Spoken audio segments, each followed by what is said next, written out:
ওইদিকে ফিলিস্তিনের মা বোন, আমাদের মা বোন, ছোটো ছোটো বাচ্চারা, বৃদ্ধ সবাই না খায় আছে, না খায় মারা যাইতেছে। এটা খুবই দুঃখজনক। ঘরে বসে থাকার সময় নেই, অবশ্যই প্রতিবাদ করা উচিত। প্রতিবাদের মাধ্যমে বিশ্বের মিডিয়া দেখবে। পাশাপাশি আমরা ফিলিস্তিনের পক্ষ হয়ে আমাদের যারা মন্ত্রী পর্যায়ে এবং উচ্চ পর্যায়ে কর্মকর্তা আছেন এবং যারা রাষ্ট্রীয় ক্ষমতায় আছেন, আমরা তাদেরকেও এই মেসেজ দিতে চাই তারা যেন পদক্ষেপ গ্রহণ করে এবং আমরা আমাদেরকে যে দিক নির্দেশনা দিবে ফিলিস্তিনকে মুক্তি করার জন্য আমরা আমাদের যান মাল দিয়ে রাস্তায় নেমে যেভাবে ওনারা দিক নির্দেশনা নেবে ওভাবেই আমরা প্রস্তুত আছি।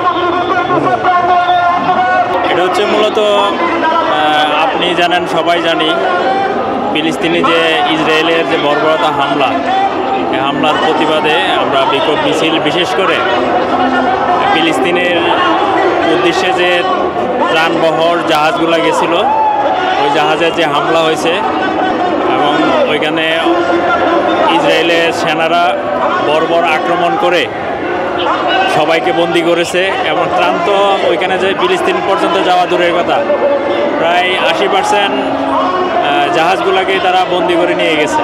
তো এটা খুবই দুঃখজনক। ওইদিকে ফিলিস্তিনের মা বোন, আমাদের মা বোন, ছোটো ছোটো বাচ্চারা, বৃদ্ধ সবাই না খায় আছে, না খায় মারা যাইতেছে। এটা খুবই দুঃখজনক।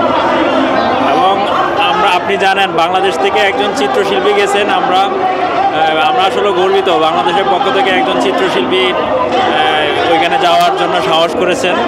আমরা তার জন্য দোয়া করব এবং আমরা তার জন্য আমরা বাংলাদেশের সকল জনগণের পক্ষ থেকে ওনার জন্য শুভকামনা রইল, দোয়া রইল।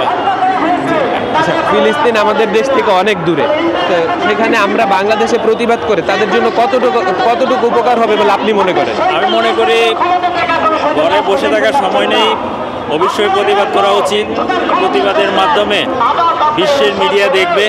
পাশাপাশি আমরা ফিলিস্তিনের পক্ষ হয়ে আমাদের যারা মন্ত্রী পর্যায়ে এবং উচ্চ পর্যায়ে কর্মকর্তা আছেন এবং যারা রাষ্ট্রীয় ক্ষমতায় আছেন, আমরা তাদেরকেও এই মেসেজ দিতে চাই তারা যেন পদক্ষেপ গ্রহণ করে এবং আমরা আমাদেরকে যে দিক নির্দেশনা দিবে ফিলিস্তিনকে মুক্তি করার জন্য আমরা আমাদের যান মাল দিয়ে রাস্তায় নেমে যেভাবে ওনারা দিক নির্দেশনা নেবে ওভাবেই আমরা প্রস্তুত আছি।